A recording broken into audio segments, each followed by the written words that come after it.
नमस्कार दर्शकों, मैं हूं नाविका कुमार। यूपी के हाथरस में आज बहुत बड़ा हादसा हो गया है। एक सत्संग में मची भगदड़ की वजह से लगभग 120 लोगों की मौत की खबर इस वक्त आ रही है। इस मामले पर आज प्रधानमंत्री नरेंद्र मोदी ने सदन में दुख जताया। चीफ मिनिस्टर योगी आदित्यनाथ से टेलीफोन पर बातचीत की। केंद्र सरकार के बड़े अफसर भी यूपी सरकार के संपर्क में हैं और कुछ ही समय पहले अमित शाह गृह मंत्री ने भी योगी आदित्यनाथ जी से बात करके और पूरे राहत कार्य में सहयोग देने की बात कही है और ट्वीट किया है। पहले सुनते हैं प्रधानमंत्री नरेंद्र मोदी ने आज संसद में क्या कहा। यूपी के हाथरस में जो भगदड़ हुई उसमें अनेकों लोगों की दुखद मृत्यु होने की जानकारी आ रही है। जिन लोगों की इस हादसे में जान गई है, मैं उनके प्रति अपनी संवेदना व्यक्त करता हूं। मैं सभी घायलों के जल्द से जल्द ठीक होने की कामना करता हूं। राज्य सरकार की देखरेख में प्रशासन राहत और बचाव कार्य में जुटा हुआ है। केंद्र सरकार के वरिष्ठ उत्तर प्रदेश सरकार के लगातार संपर्क में है। मैं इस सदन के माध्यम से सभी को यह भरोसा देता हूं कि पीड़ितों की हर तरह से मदद की जाएगी। प्रधानमंत्री के इस संवेदना मैसेज के बाद मैं ये बता दूं कि मुख्यमंत्री योगी आदित्यनाथ कल हाथरस जाएंगे। इस वक्त उनके 2 मंत्री मौके पर मौजूद हैं। यूपी के चीफ सेक्रेटरी और डीजीपी भी हाथरस में पहुंच चुके हैं। जांच के लिए कमेटी भी बना दी गई है कि किस वजह से इस पूरे सत्संग में भगदड़ का माहौल पहुंचा, किस तरह के अरेंजमेंट थे, क्या कोताही बरती गई वहां पर इस पूरे अरेंजमेंट में। बहरहाल इस मौके पर चश्मदीदों का क्या कहना है वो सुनते हैं और फिर चलते हैं हमारे संवाददाता के पास। पूरी गाड़ी भर के आई थी, कमेटी आई थी, जयपुर की कमेटी आई थी। समापन के बाद में भीड़ एकदम से सब निकली गई, एक दूसरे के ऊपर सब हुई है। अच्छा, भगदड़ भी मची, कुचल दिया एक दो। अच्छा, तो उसमें बच्ची आपके साथ और आपकी पति भी आए थे क्या? वो नहीं थे संग में, और साथ में सब थे, बहुत से वहाँ पे सब। कितने लोगों की मौत हुई? 100-150 आदमी चले गए, यहाँ से 200 के लमसम चले गए और ये अभी तक कोई लाइट एक डॉक्टर थे, बाकी के कोई नहीं। आगे को अप्लाई नहीं कर रहे, उनको एस्टीमेट नहीं अभी तक कोई दे पा रहे, तो क्या करेंगे? हॉस्पिटल में ऑक्सीजन में बताइए, हमने कैच लाया, इनमें सांस चल रही है, जान है वो नहीं खत्म हो रही है। ना दरोगा ना मंत्री एसपी कोई नहीं है यहाँ पर। हमने एक रोड जो बंद था, जाम लगा हुआ था रात 11 बजे से, वो जाम खुलवाया पुलिस प्रशासन ने और उसकी वजह से ये दुर्घटना हुई। हमारे संवाददाता विनोद मिश्रा जुड़ रहे हैं हमारे साथ। प्रेरित भी इस वक्त हाथरस के रास्ते में है।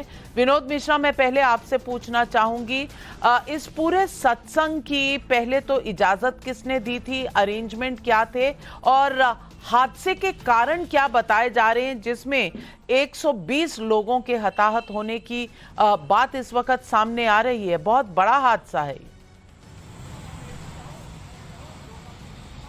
बिल्कुल सही कहा आपने, बहुत बड़ा, बहुत दर्दनाक हादसा है। जो 2 सवाल थे, पहला कि परमिशन किसने दिया। लोकल प्रशासन ने इसकी परमिशन दी थी क्योंकि हमारे पास वो ड्यूटी चार्ट है, करीब 60 से ज्यादा पुलिस ऑफिसर्स की ड्यूटी वहां पे लगाई गई थी उसके व्यवस्था के लिए। तो ये साबित करता है कि परमिशन ली गई थी।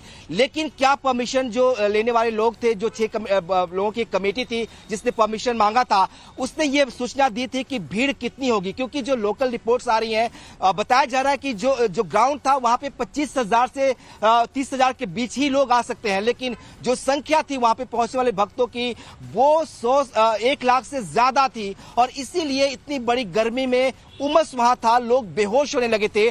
खुद कुछ देर पहले जब डीएम से बात हुई थी तो उन्होंने ये माना था कि भीषण गर्मी की वजह से लोग उसमें बेहोश होने लगे। जब अचानक से गेट खुला करीब 1:45 पर जो भोले बाबा है वो अपने काफिले से वहां से बाहर निकले और उसके बाद से लोगों को निकलने की परमिशन वहां पे दी गई। अचानक से जब भीड़ एक गेट से बाहर निकलती है, कुछ लोग वहां जब गर्मी की वजह से बेहोश हो जाते हैं, लोग उनको कुचलकर बाहर निकलते हैं और उसके बाद ये स्टैम्पेड होता है जिसकी वजह से 120 से ज्यादा लोगों की मौत हो जाती है, 150 से ज्यादा लोग घायल हो जाते हैं। तो ये बहुत बड़ी लापरवाही है। एक तो बहुत बड़ी लापरवाही उस आयोजक की है जिसने जानकारी नहीं दी सही प्रशासन को, और दूसरी गलती प्रशासन की है जब आप वहां देख रहे थे कि भीड़ बढ़ रही थी, उस तरह के अरेंजमेंट नहीं थे कि इतनी बड़ी संख्या में लोग वहां पे इकट्ठे हो सके, तो फिर आपने उस आयोजन के कैंसिल क्यों नहीं किया? क्योंकि जो एसओपीज होते हैं उसमें साफ डायरेक्शन होता है कि अगर जो नॉर्म्स रूल्स और रेगुलेशंस उसको फॉलो नहीं किए जा रहे हैं तो आप तुरंत उसे कैंसिल कर सकते हैं, लेकिन उसे कैंसिल नहीं किया गया। पूरा प्रोग्राम चलता रहा और खुद बाबा के लोगों ने पब्लिक को वहां रोक के रखा जब तक बाबा का काफिला वहां से नहीं निकल गया। तो ये लापरवाही हुई है और इसीलिए सीएम ने आदेश दिए हैं कि 24 घंटे के अंदर जो एडीजी जोन अलीगढ़ है और कमिश्नर है उनको आदेश दिया गया कि 24 घंटे के अंदर जो रिपोर्ट है वो सबमिट किया जाए। जो मेरे पास जुड़े रहे हैं, मेरे साथ इस वक्त हमारे संवाददाता प्रियांक त्रिपाठी भी जुड़ रहे हैं। और प्रियांक जी, मैं आपसे पूछना चाहूंगी, ये लगभग सत्संग में भीड़ कितनी थी? और कुछ ऐसी रिपोर्ट्स आ रही हैं कि जहां एंट्री और एग्जिट था वहां पर बहुत से साइकिल और मोटरसाइकिल, स्कूटर वगैरह पार्क थे, इसलिए लोगों के निकलने की जगह नहीं थी। कुछ लोग उस पर गिरे और उसके बाद निकलने वाली भीड़ जो है वो एक दूसरे के ऊपर गिरती चली गई। आपके पास किस तरह की खबरें आ रही हैं? बिल्कुल नाविका, आप सच कह रही हैं, क्योंकि जिस तरीके से ये हजारों लोगों की जो भीड़ थी वो मौके पे मौजूद थी और जिला प्रशासन को इसकी सुध भी नहीं लेने की समझ आई, वो साफ तौर से दिखाता है कि किस तरीके से ये हादसा हुआ। वहीं सूत्रों के मुताबिक तकरीबन 50,000 से ज्यादा की जो संख्या थी वो वहां पे मौजूद थी। और अगर आप इनके पहले के भी ये जो समागम को अगर आप देख लें तो जाहिर सी बात है वहां पे भी इसी तरीके से फ्लाउटेशन ऑफ नॉर्म्स यानी नियमों की धज्जियां उड़ाती हुई देखी जा सकती हैं।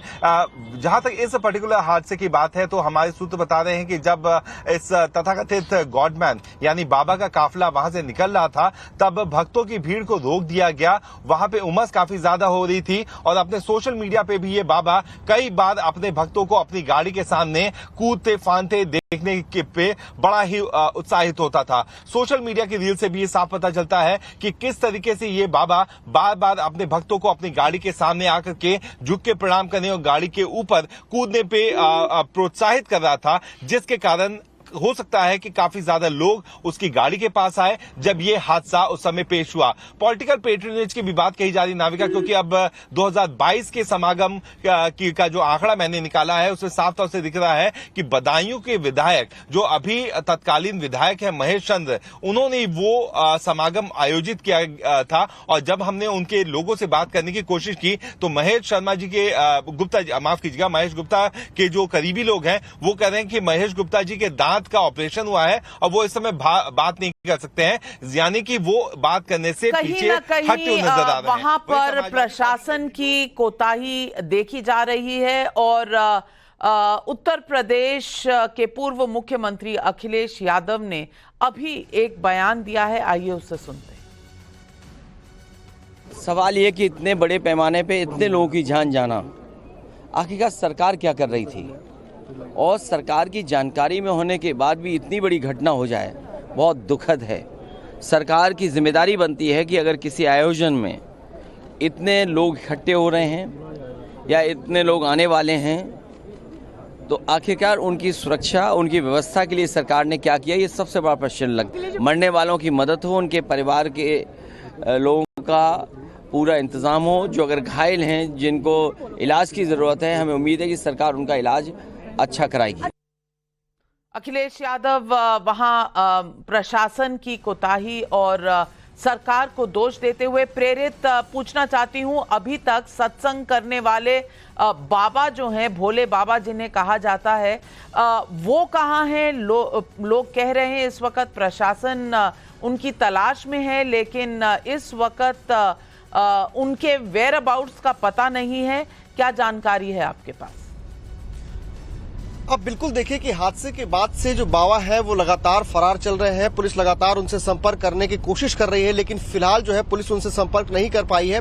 लेकिन आपको बताना चाहूंगा कि देखिए जिस तरह से ये पूरी घटना हुई है, जो सत्संग का जो कार्यक्रम था उसको लेकर के सही से जानकारी प्रशासन को नहीं दी गई थी और शायद यही वजह थी कि प्रशासन की तरफ से भी पूरे तरीके की तैयारियां नहीं दिख रही थी। क्योंकि जिस तरीके से जो एसओपीज होते हैं इस तरह के सत्संग को लेकर के उन एसओपीज में ये कहा जाता है कि जितनी भीड़ हो उस हिसाब से प्रशासन की तैनाती होती है, साथ ही साथ वहां पे एम्बुलेंस की गाड़ियों की तैनाती होती है। यही सबका कहना है कि प्रशासन क्या पूरी तरह से इस मुद्दे को लेकर कहीं ना कहीं ऊँगती हुई नजर आई, ये सवाल आज उठ रहा है। हाथरस की घटना बहुत दुखद है। लगभग 120 से ज्यादा लोगों के हताहत होने की खबरें आ रही हैं। इस पर आगे हम आपसे अपडेट लेते रहेंगे। इस वक्त मेरे साथ जुड़ने के लिए प्रेरित, प्रियांक और विनोद, आपके बहुत बहुत धन्यवाद। लेकिन चलते हैं, इससे पहले आगे बढ़ें, देखते हैं आज संसद में क्या हुआ।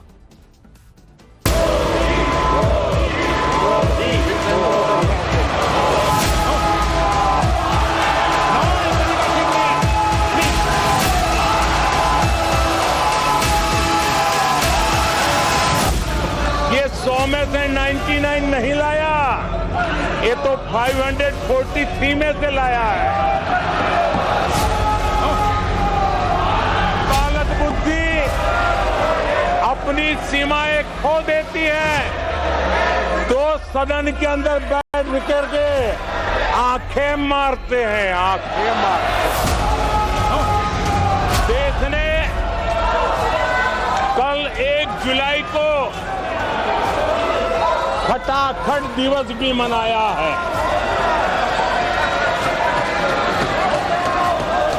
कल जो हुआ, इस देश के कोटि कोटि देशवासी आने वाली सदियों तक माफ नहीं करेंगे। आज देश इनसे कह रहा है तुमसे नहीं हो पाएगा। मेरा हौसला भी मजबूत है, मेरी आवाज भी मजबूत है और मेरे संकल्प भी मजबूत है।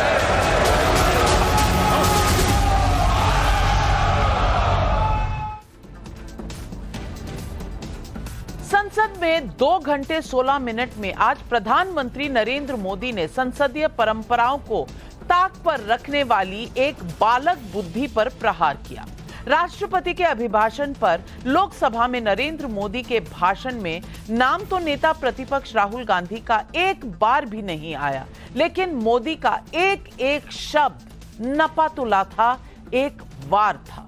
कल राहुल गांधी ने अलग अलग धर्मों और मान्यताओं के ईश्वर का चित्र दिखाकर बीजेपी के हिंदुत्व को हिंसक बताने की कोशिश की थी। लेकिन नरेंद्र मोदी ने कहा, ईश्वर का रूप दर्शन के लिए होता है, प्रदर्शन के लिए नहीं। निजी स्वार्थ के लिए ऐसा खेल देश कैसे माफ कर सकता है। उन्होंने हिंदू समाज से कहा कि उन्हें सोचना होगा कि यह संयोग है या प्रयोग। नरेंद्र मोदी के भाषण में कांग्रेस की राजनीति के लिए जो शब्द निकले थे वो थे बालक बुद्धि, प्रजीवी कांग्रेस, अराजकता फैलाने वाली कांग्रेस, 1 जुलाई को खटाखट दिवस का झूठ फैलाने वाली कांग्रेस। प्रधानमंत्री ने आंकड़ों के जरिए ये बताने की कोशिश की कि 99 पर अटकी कांग्रेस पार्टी को ये नंबर भी सहयोगियों के बूते पर मिले हैं। नरेंद्र मोदी ने अग्निवीर, नीट, एमएसपी और विकसित भारत के अपने संकल्पों की बात की और कांग्रेस के झूठ को ध्वस्त करने की कोशिश की और कहा कि सत्य कोलाहल से परेशान नहीं हो सकता। उन्होंने साफ चेतावनी भी दी कि झूठ फैलाने वाले इकोसिस्टम को अब उन्हीं की भाषा में जवाब मिलेगा। सवाल पब्लिक का है कि क्या नरेंद्र मोदी का यह भाषण 4 जून के बाद शुरू हुई राहुल गांधी की सिंघम स्टाइल पॉलिटिक्स पर लगाम लगा सकेगा? माफ कीजिए। क्या बालक बुद्धि के खिलाफ मोदी का बुलडोजर चल गया है? यही सवाल आज पब्लिक पूछ रही है।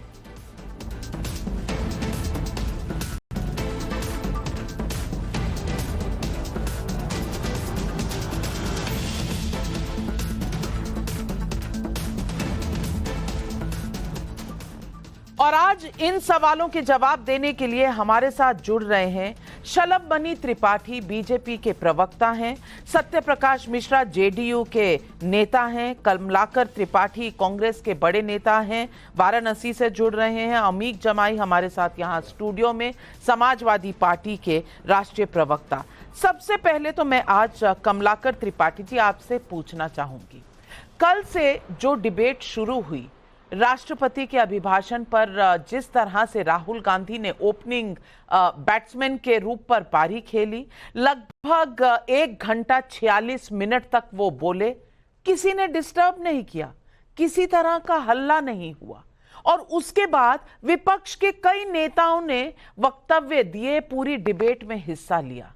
लेकिन जब प्रधानमंत्री के बोलने की बारी आई लगभग 4:12 पर आज, तो क्या सुनाई दिया? विपक्षी बेंचों से हूटिंग, चिल्लाने की आवाज, 1 मिनट भी विपक्षी दल चुप नहीं बैठे।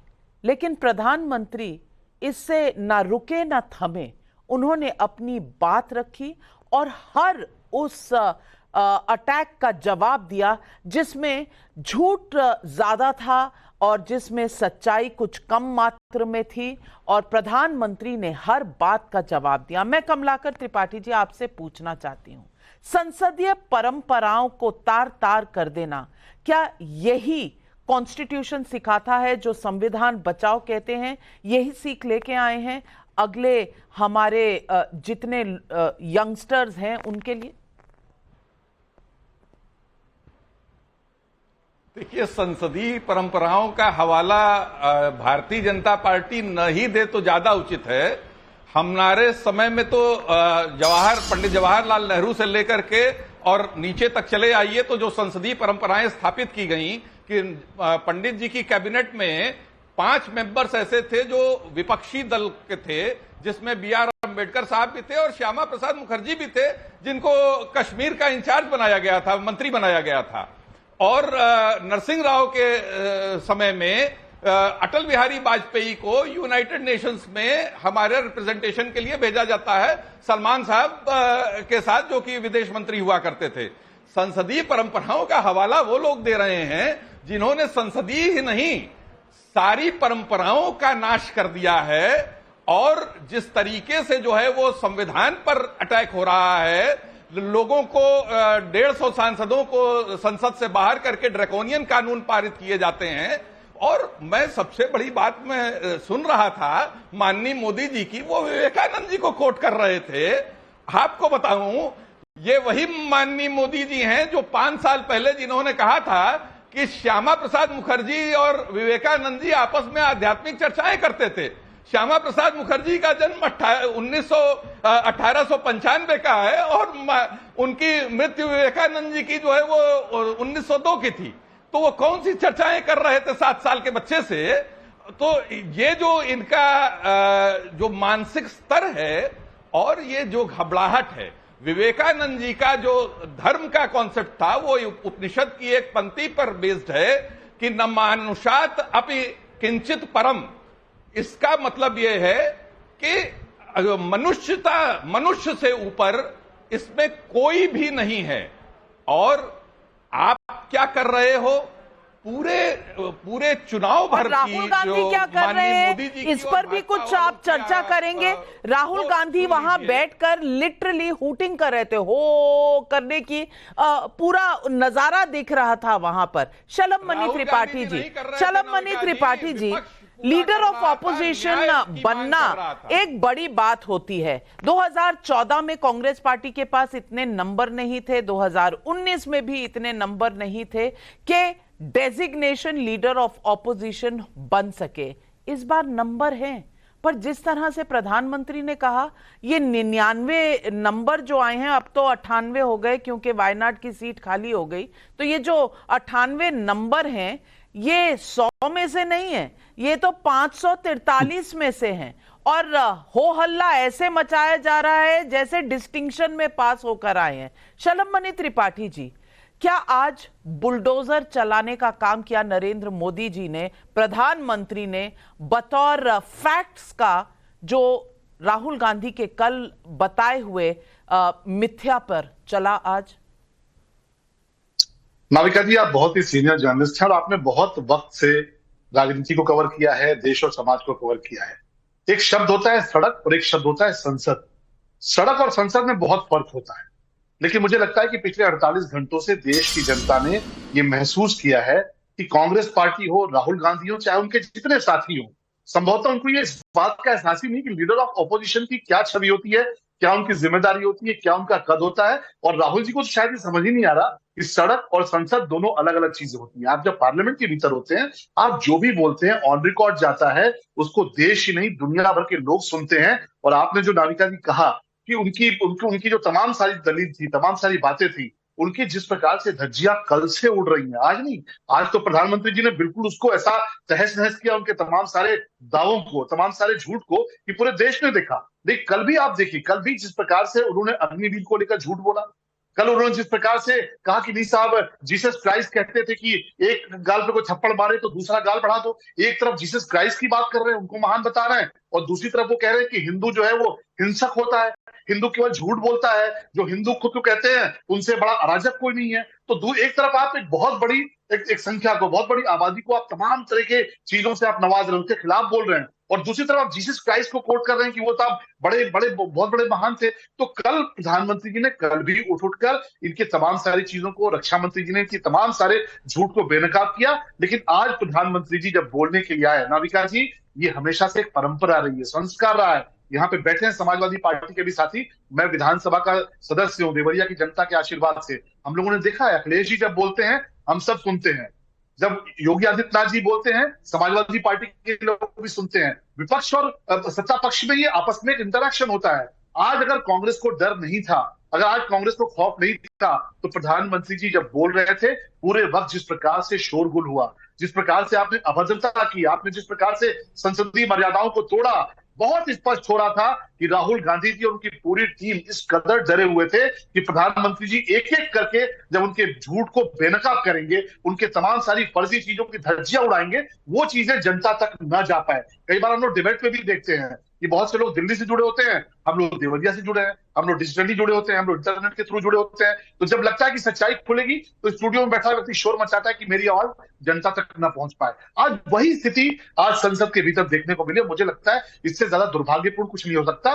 दुर्भाग्यपूर्ण ये भी है कि लीडर ऑफ ऑपोजिशन के तौर पे राहुल गांधी जी को इस बात का एहसास नहीं है, और वो ऐसा जानबूझ के करते हैं कि जब वो बोलते हैं तो वो देश के खिलाफ बोलते हैं। उन्होंने सेना का मनोबल गिराने का प्रयास किया, और ये पहली बार नहीं हुआ है, इसके पहले भी उन्होंने एक बार बयान दिया था कि हमारे सैनिकों को चाइना के सैनिकों ने पीटा है, और उस पूरे बयान को लेकर दुनिया भर के तमाम हमारे दुश्मन मुल्कों ने उसका फायदा उठाया था। दुनिया के तमाम मुल्कों ने कहा था कि देखो साहब, राहुल गांधी सच बोल रहे हैं, भारत की सेना झूठ बोल रही है। तो राहुल गांधी जी जब बोलना शुरू करते हैं, वो देश के खिलाफ बोलते हैं, तथ्यहीन बोलते हैं, और लीडर ऑफ ऑपोजिशन का जो पद है उसकी उन्होंने मर्यादा गिराई है। लेकिन आज प्रधानमंत्री जी ने उनकी एक एक झूठ को न सिर्फ बेनकाब किया, बल्कि तमाम सारे जो फर्जी तथ्य थे उनकी भी प्रधानमंत्री जी ने धज्जियां उड़ाई। मैं पूछना चाहती हूं आपसे सीधी तरीके से, अमीक जमाई जी, संसद जगह होती है जहां विचार विमर्श डिबेट होता है, जनता के मुद्दों की बात होती है। कल राहुल गांधी जिस तरह से बोले, आज प्रधानमंत्री ने उनका ब्लफ कॉल किया कि आप अगर रूल्स को ताक पर रखकर करेंगे तो सबको आता है ये करना, ये सब कर सकते हैं, नहले पे दहला करने में क्या दिक्कत है। लेकिन 2014, 2019 और 2024 में, इस बार आपके चुनाव में नंबर जरूर बढ़े हैं, कोई इनकार नहीं कर रहा, पर इतने नंबर नहीं आए कि आप सरकार बना सकें। कम से कम जो दूसरों को एरोगेंट कहते हैं, दूसरों को बोलते हैं कि ये किसी न किसी तरीके से डूबे हुए हैं अहंकार में, वो खुद क्या अहंकार पर कंट्रोल नहीं कर सकते, जनता की बात नहीं कर सकते। और आज यही बात प्रधानमंत्री ने बताई है। आप तीसरी बार हारे हैं, लेकिन सीना ऐसे ठोक रहे हैं जैसे पता नहीं किला फतेह कर लिया। आपकी पार्टी जहां है, 3 बार के चुनाव लड़ने के बाद 100 का आंकड़ा नहीं पार कर सकी। आपके नंबर बढ़े हैं पर उतने नहीं। आप झूठ पर झूठ बोले जा रहे हैं, चाहे वो अग्निवीर हो कि मुआवजा नहीं मिलता। मुआवजा जिनको मिला है उनका आप साउंड बाइट भी सुन चुके हैं, उन्हें मिल चुका है मुआवजा। बात एमएसपी की आप करते हैं किसानों के लिए, वहां भी आप बता रहे हैं कि भाई एमएसपी किसी ने नहीं दी हुई, जबकि 22 प्रोडक्ट्स पे दी हुई है। ये किस तरह का विचार, ये किस तरह की डिबेट, ये किस तरह का आचरण है? देखिए, सबसे पहले तो आंध्रा और Patna remote control Bharatiya Janata party या एनडीए की सरकार, जिसके मुखिया हमारे प्रधानमंत्री जी हैं, उनको भारत की संसद में शोले फिल्म बताने की जरूरत नहीं थी। आदरणीय राहुल जी ने कल, आदरणीय अखिलेश जी ने आज, उन्होंने शोले फिल्म की कहानी और मौसी और चाचा काकी की बात नहीं करी है। राहुल जी ने बहुत ही साफ कहा कि जो अग्निवीर की जो पूरी योजना है, जैसे ही इंडिया अलायंस की सरकार आएगी हम इसको खत्म करेंगे। हमने कहा कि आप शहीदों का दर्जा नहीं देना चाहते हैं, आप जवानों को, फोर्स के जवानों को बांट रहे हैं, एक परमानेंट और एक ठेके के जवानों को। इस पर प्राइम मिनिस्टर ने कुछ नहीं बोला। हमने कहा जो कास्ट सेंसस है, अखिलेश जी ने कहा कि कास्ट सेंसस समाजवादियों का इस देश में सबसे बड़ा मुद्दा है। प्रधानमंत्री किस दिन कराने जा रहे हैं? प्रधानमंत्री जी ने आज कुछ नहीं बोला, मौसी का शोले का डायलॉग बता रहे हैं। हमने ये कहा कि सीबीआई, ईडी का जिस तरह से दुरुपयोग, देश के इंस्टीट्यूशंस को बर्बाद करने का काम नरेंद्र मोदी जी ने किया, उसका जवाब आज इन्होंने बिल्कुल नहीं दिया। देखिए, जनता की जब ताकत, जब जनता खड़ी होती ना इस देश के अंदर, तो समाजवादी जनता, इस देश की जनता जब खड़ी हुई है, तो कल गृह मंत्री जी कह रहे थे बिरला जी से कि हमको संरक्षण दीजिए। सोचिए कि जो गृह मंत्री, जो प्राइम मिनिस्टर 10 साल इस देश के विपक्ष को कुचल के अपने जूतों पे रखने की कोशिश करी हो, आज जनता की ताकत से प्रधानमंत्री जी कल जवाब नहीं दे पाए राहुल जी का, और एक भी सवाल का जवाब आज नहीं आया। शलभ भाई हमारे बैठे हुए हैं, बहुत लंबी लंबी बतिया रहे हैं। सोचिए कि उत्तर प्रदेश का मुख्यमंत्री जो हर दिन बुलडोजर चलवाने की भाषण देते हैं सदन के अंदर, सदन के बाहर, सैकड़ों लोग मारे गए हैं। अगर आज ये किसी विपक्ष की सरकार में कहीं ये हुआ होता तो अब तक पता चला कि वहां इमरजेंसी लग जाती। लेकिन लॉ एंड ऑर्डर का पे जो सवाल हुआ पूरे देश में, पुलिस फोर्स पे आप सीआरपीसी तो हटा रहे हो, आप नया आचार संहिता का नामकरण तो कर रहे हो, लेकिन सैकड़ों लोग आज मारे गए जो निर्दोष थे, उनकी कोई गलती नहीं थी। तो हाथरस में जो कुछ हुआ पूरी तरह से, चाहे भारतीय जनता पार्टी स्टेट में हो या केंद्र में हो, ये रिमोट कंट्रोल से बस ये समझिए कि आखिरी जो सांसें हैं इसकी, ये सांसें गिनने का दिन चल रहा है। सत्यप्रकाश मिश्रा जी, रिमोट कंट्रोल आपके हाथ में, आपकी पार्टी के हाथ में है। अब इन्हें कहीं ना कहीं डाउट है कि आप रिमोट कंट्रोल से कभी भी ऑफ का बटन दबा देंगे। लेकिन प्रधानमंत्री ने इन्हें चौपाई सुनाई तुलसीदास की, वो शायद इनके समझ में नहीं आई और अखिलेश जी के लिए खास सुनाई। मैं पूछना चाहती हूं, राफेल का मामला हो, चाहे तमाम चीजों का मामला हो, अगर सीबीआई ईडी की बात करते हैं तो बेल पर, कोर्ट ने बेल पर बाहर रखा है कई नेताओं को। मैं आपसे सवाल पूछना चाहती हूं, first day first show Rahul Gandhi बहुत तगड़े तरीके से बोले, लेकिन प्रधानमंत्री का जवाब सुनने का दम क्यों नहीं है विपक्ष में, जिस तरह से आपने आज हो हल्ला सुना पूरे संसद में? अमिक जमई जी, ये रिमोट कंट्रोल की सरकार नहीं है। आप उस सरकार के हिस्सा, आपकी पार्टी रही है जो 10 जनपद के रिमोट कंट्रोल से चलती रही होगी। ये लोकतांत्रिक सरकार है, जो चुनाव पूर्व गठबंधन बना था वो जीत कर आई है और उसके पास संविधान के मुताबिक पूर्ण बहुमत है, और ये सहमति की और असहमति की पूर्ण बहुमत की सरकार है।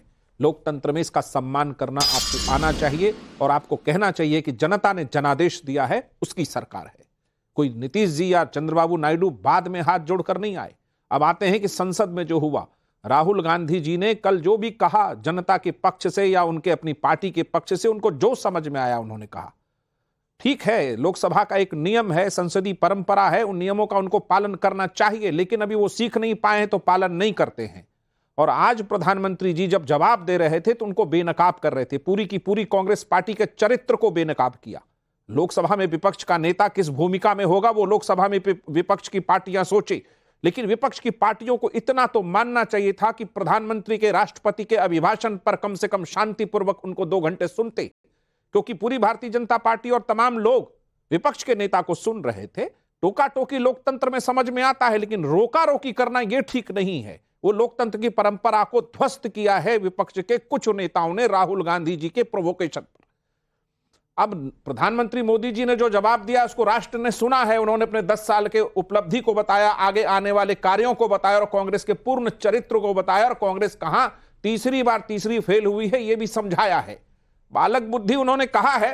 अब बालक बुद्धि कौन है ये जमई जी आप भी समझते हैं। जब राहुल गांधी धर्म पर प्रवचन देने लगे तो मुझे लगता है कि वो लोकसभा में विपक्ष के नेता थे या साधु संत के रूप में कोई नई धार्मिक परिभाषा गठन करने आए थे। मैं एक सलाह दूंगा उनको, बहुत अच्छा एक लेख है प्रख्यात समाजवादी लोहिया जी का, हिंदू बनाम हिंदू विमर्श, उसको पढ़ें। वो जिस तरह की परिभाषा गढ़ रहे थे इस पूरे भारत के सार्वभौमिक इतिहास में वो है नहीं। वो जहर बो रहे थे राहुल गांधी। उस जहर का जवाब आज प्रधानमंत्री मोदी जी ने और दिया। क्या जवाब दिया सुनवाती हूं आपको प्रधानमंत्री जी के अपने आवाज में। ये कहां गया? हिंदू हिंसक होते हैं, ये है आपके संस्कार, ये है आपका चरित्र, ये है आपकी सोच, ये है आपकी नफरत इस देश के हिंदुओं के साथ। ये करने में आदरणीय सभापति जी, ये देश शताब्दियों तक इसे भूलने वाला नहीं है। हिंदुओं का मजाक उड़ाना इसे फैशन बना दिया है और उसको संरक्षण देने का काम अपने राजनीतिक स्वार्थ के लिए ऐसे तत्व कर रहे हैं। इस देश का हर बच्चा ये जानता है ईश्वर का हर रूप, आदरणीय सभापति जी, ईश्वर का हर रूप दर्शन के लिए होता है। ईश्वर का कोई भी रूप निजी स्वार्थ के लिए, प्रदर्शन के लिए नहीं होता है। जिसके दर्शन होते हैं उसके प्रदर्शन नहीं होते हैं। आदरणीय सभापति जी, सदन के कल के दृश्यों को देख करके अब हिंदू समाज को भी सोचना होगा, क्या ये अपमानजनक बयान संयोग है या कोई प्रयोग की तैयारी है? कमलाकर जी, आप तो वाराणसी से आते हैं, भोले बाबा को अच्छे से समझते हैं, समझते होंगे ही। अब शिव जी की जिस तरह से तस्वीर कल दिखाई गई थी संसद में, ये कोई ऐसे करता है? और प्रधानमंत्री ने आज कहा ये संयोग है या प्रयोग, ये दर्शन की चीज है या प्रदर्शन की? आज जवाब देना होगा कांग्रेस पार्टी को। नाविका जी, जरूर मैं कहना चाहूंगा, सबसे पहले तो आपको बता दूं, बाल मन होना कुटिल बुद्धि होने से ज्यादा बेहतर है। और जो उदाहरण दे रहे थे शोले का ना, वो उन्हीं दो बाल मनों ने गब्बर सिंह जैसे डाकू का नाश किया था। और आज जो स्थितियां चल रही हैं, तो आप प्रधानमंत्री को गब्बर सिंह कहना चाह रहे हैं? आप प्रधानमंत्री को गब्बर सिंह कहना चाह रहे हैं कमलाकर जी? गब्बर सिंह टैक्स उन्होंने लगाया हुआ नहीं, है। नहीं, प्रधानमंत्री को आप गब्बर सिंह कह रहे हैं? वाह, जो उदाहरण उन्होंने दिया, मैं उसी का उदाहरण दे रहा हूं नाविका जी।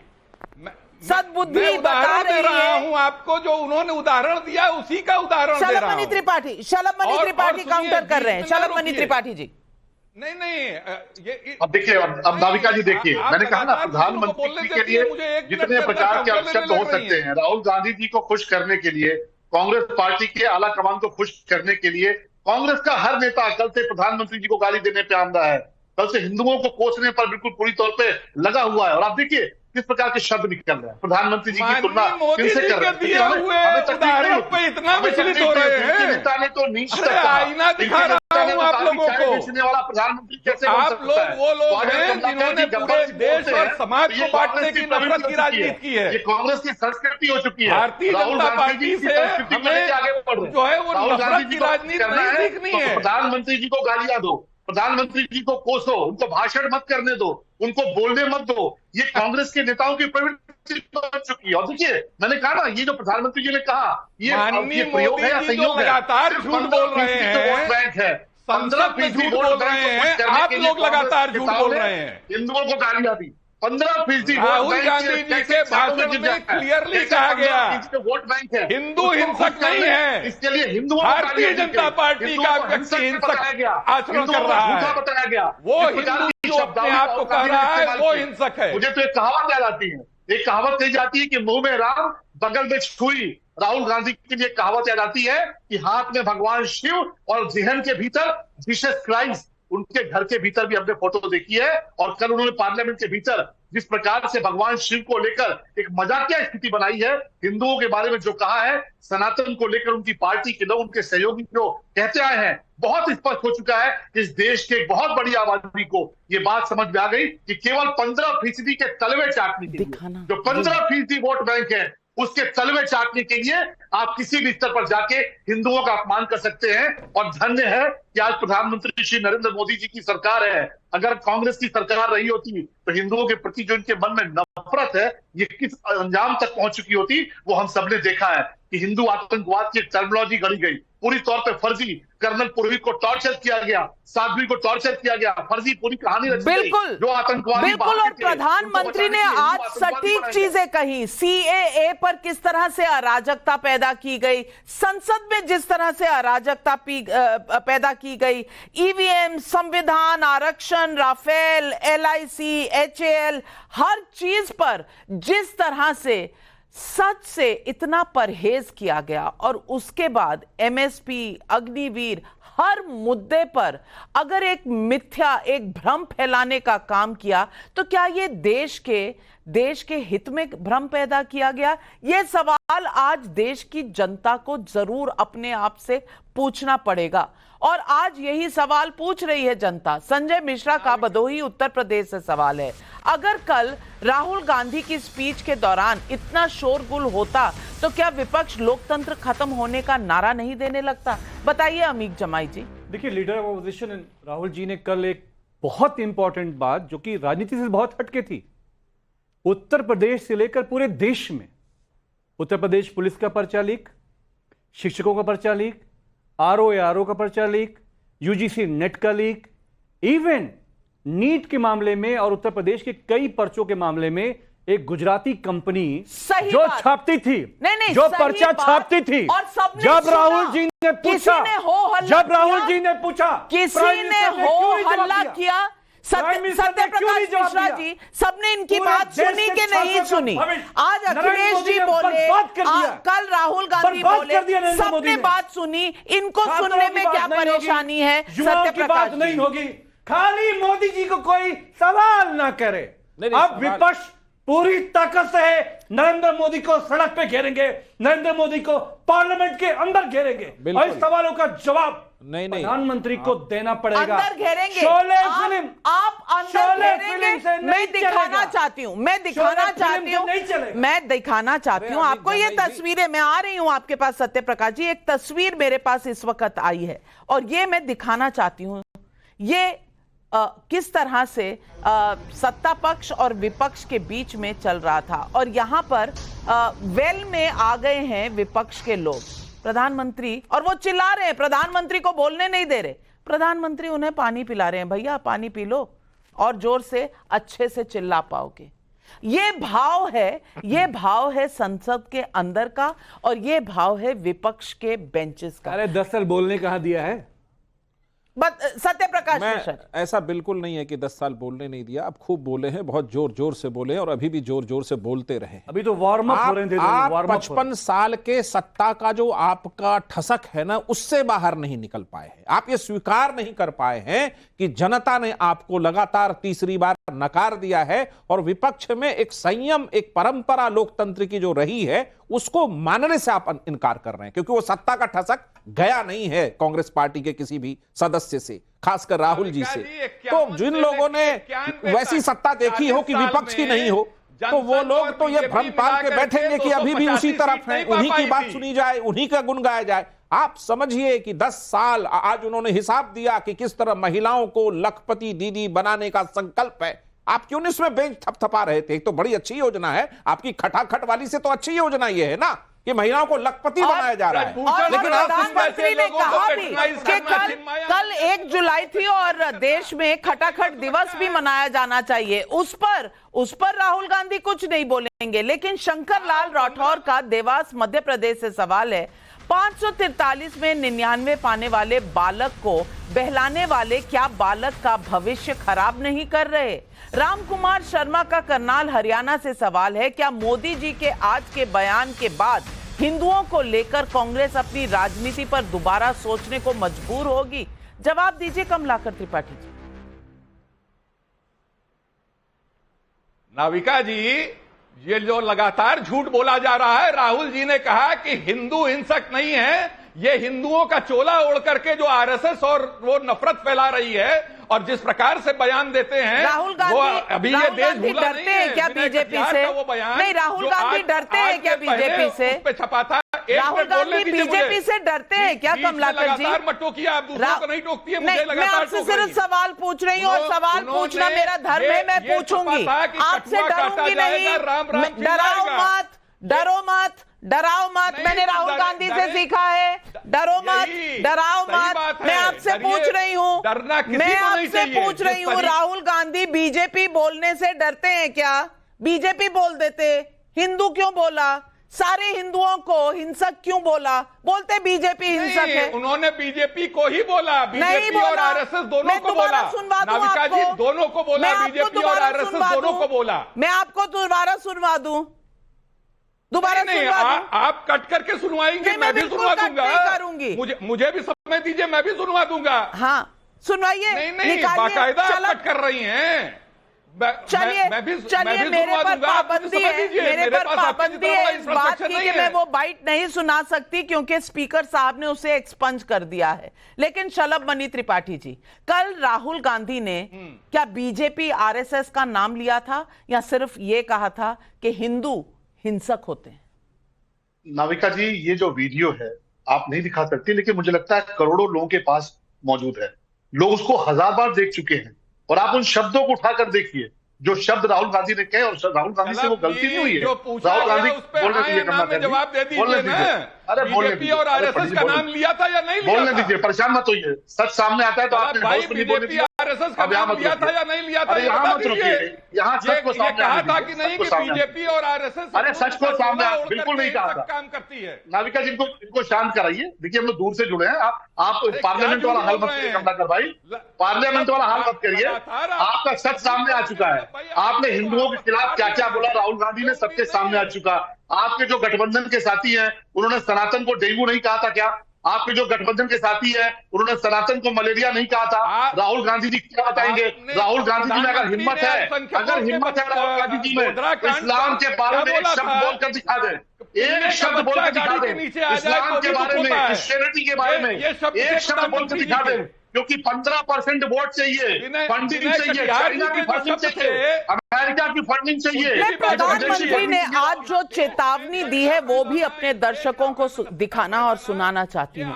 प्रधानमंत्री संसद में क्या चेतावनी दे रहे थे? मैं आज सभापति जी इस इकोसिस्टम को चेतावनी देता हूं। मैं इस इकोसिस्टम को चेताना चाहता हूं।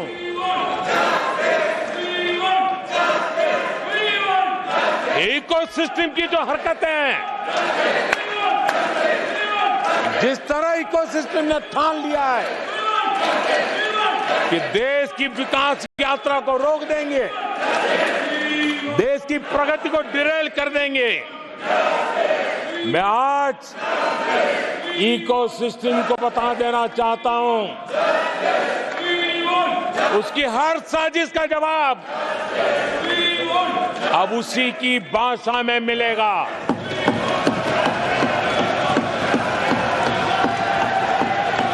मैं देशवासियों देशवासियों को कहना चाहता हूं, आपने जो फैसला सुनाया है, आपने हमें सेवा करने का जो आदेश दिया है, ऐसी किसी रुकावटों से न मोदी डरने वाला है, न ये सरकार डरने वाली है। अमीक जमाई जी, मैं आपसे पूछना चाहती हूं, अखिलेश यादव जी भी बोले थे संसद में, सुना था सबने, और उन्होंने भी सरकार को कटघरे में खड़ा किया, पर एक तरीके से, एक नियम से किया था। मैं आपसे पूछना चाहती हूं, क्या विपक्ष कांग्रेस पार्टी के साथ इस बात पर भी खड़ा रहेगा, जिस तरह से झूठ फरेब और जिस तरह से सारे रूल्स को ताक पर रखा जा रहा है और जिस तरह से पूरे संसदीय प्लेटफॉर्म को राहुल गांधी यूज करने की कोशिश कर रहे हैं? देखिए, अभी तो राहुल जी ने जो कुछ भी कहा है, पूरा इंडिया अलायंस कंप्लीटली हम लोग उनके साथ खड़े हुए हैं। अभी तो दूसरा आप देखिए, अभी देखिए, अभी आपने कहा, अभी आप देखिए, यानी कि ओम रात गई, ओम बिरला जी नहीं कंप्लीटली उनके साथ एंडोर्समेंट है, कंप्लीटली। सुनिए ओम प्रकाश बिरला, पैरासाइट ओम प्रकाश बिरला, उसको देखिए ऐसे घूमते हैं कांग्रेस की तरफ, इधर घूमते हैं, जी बोलिए, कुछ करिए। ये जो तरीका है बिरला जी का, जो वो कर रहे हैं, ये क्या कोई कॉन्स्टिट्यूशनल पोस्ट पे बैठे हुए इंसान का तरीका है? राहुल जी ने बिल्कुल ठीक कहा है। हम तो ये कह रहे थे कि नीट के सवाल पे, यूजीसी नेट के सवाल पे प्रधानमंत्री की हिम्मत क्यों नहीं हुई बात करने की? और वो जो गुजराती कंपनी का मालिक है, जिसको पीएमओ ने विदेश भागने दिया, कब गिरफ्तार करेंगे? शलभ मणि त्रिपाठी बताइए। उत्तर प्रदेश का वो आदमी, उसकी एफआईआर कॉपी शलभ भाई हमको दिखा दें आज कि योगी जी ने ये एक्शन लिया, वो आदमी भाग गया विदेश। पूरे देश के छात्रों की जिंदगी, युवाओं की जिंदगी जब नरेंद्र मोदी बर्बाद करेंगे, शलभ तो हम बोलेंगे जी। अमीक जमाई जी कह रहे हैं अभी तो वो साथ हैं, आगे का पता नहीं। नहीं, आप बात को तोड़िए मरोड़िए नहीं। आपने कहा कि आज जो हुआ है टोटली हम उनके साथ हैं। आज तो हुआ ही नहीं, कल हुआ था। कल जो हुआ है, आज जो भी हुआ है, अखिलेश जी ने जो कुछ बोला हो या राहुल जी ने बोला हो, पूरी ताकत से हम सब लोग साथ में। शलभ मणि त्रिपाठी जी, समय कम है, 30 सेकंड।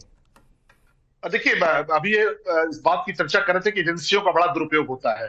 अमीक भाई थोड़ा पीछे जाके पलटिएगा। मायावती जी के खिलाफ सीबीआई जांच के आदेश दिए कांग्रेस पार्टी में, बहन आपके मुलायम सिंह जी के खिलाफ सीबीआई जांच के आदेश हुए कांग्रेस पार्टी में, जांच हो रही है, लालू प्रसाद जी के पूरे परिवार के खिलाफ वो विदेश भाग गया गुजराती कंपनी। आपकी मजबूरी क्या वो सामने दिखती है? उस गुजराती कंपनी को कौन मंत्री लेके आया उत्तर प्रदेश का? लेकिन मैं तो सिर्फ एक बात कहता हूँ, बुलडोजर कब चलेगा? आपकी सरकार में छात्रों का, युवाओं का जिंदगी बर्बाद किया, क्योंकि हमारी ये गुजराती प्रिंटर में। आज बुलडोजर प्रधानमंत्री का चला है राहुल गांधी के मिथ्या और भ्रम फैलाने की योजनाओं पर। बुलडोजर कल गुजराती कंपनी पर भी चल जाएगा, जिसकी आप चर्चा कर रहे हैं। और पब्लिक, करण नेगी का यूट्यूब पर सवाल है, अगर यही हाल रहा तो विपक्ष को अगले 60 साल तक विपक्ष में बैठना सीखना होगा। ये पब्लिक कह रही है। पब्लिक की, जनता की आवाज सुनिए, क्योंकि ये जो पब्लिक है ना, ये सब जानती है। और पब्लिक ने पहले 10 साल भी मोदी को चुना था, इस बार भी देश की कमान मोदी के हाथ में ही दी है। आपके नंबर बड़े हैं, उनके 240, आपके 37, समाजवादी पार्टी के उनके 240 अगर हैं और एनडीए के साथ उनके लगभग 300 के करीब हैं, 293 के करीब, तो फिर कांग्रेस पार्टी के 99 हैं। 99 आउट ऑफ 543। कम से कम लहजा बदलिए, जनता की बात करिए और खटाखट पैसे डालिए। हुजूर, आपने वादा किया था जनता से। आज इस डिबेट पे बस इतना ही। अपने तमाम पैनलिस्ट का धन्यवाद करती हूं, लेकिन